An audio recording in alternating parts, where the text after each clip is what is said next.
के नेताजी सुभाष प्लेस से पीतमपुरा में इस बार ब्रॉडवे संपूर्ण रामलीला का आयोजन खास अंदाज में होने जा रहा है। आमतौर पर ज्यादातर रामलीलाओं में गोस्वामी तुलसीदास की रामचरितमानस का मंचन किया जाता है, लेकिन यहाँ प्रस्तुति महर्षि वाल्मीकि की रामायण पर आधारित होगी।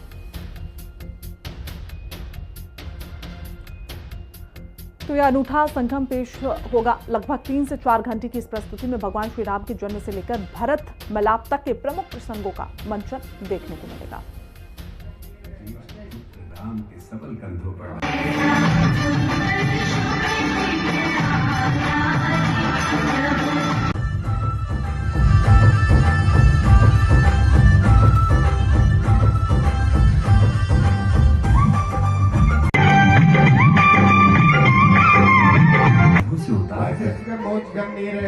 पुत्र राम के सबल कंधों पर।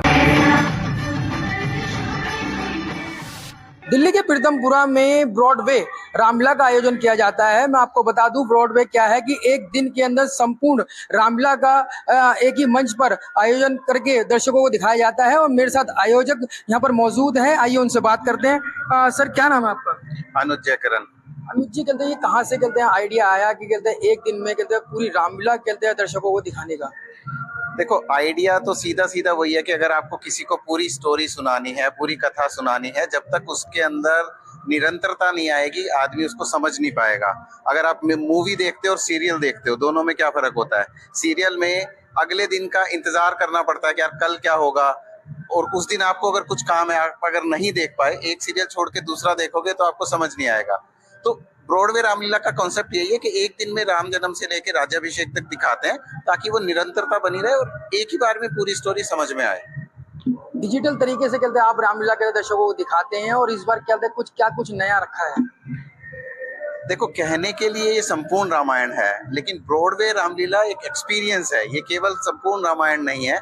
इस एक्सपीरियंस को लेने के लिए अगर आप देखेंगे तो इसकी भव्यता मेजर आकर्षण है इसका, जिसके अंदर इसकी स्टेज, इसका स्टाइल, इसकी लिरिक्स, इसका म्यूजिक सब कमाल का है। और वो कमाल की सब चीजें जब एक साथ मिलती हैं तो उससे बनता है ब्रॉडवे रामलीला। अगर इस बार आप बोलते हो कि इस बार हमने क्या खास किया है, खास बात ये है कि हमने कैरेक्टर को समझ के और उसको आजकल के बच्चों को समझाने की कोशिश की है।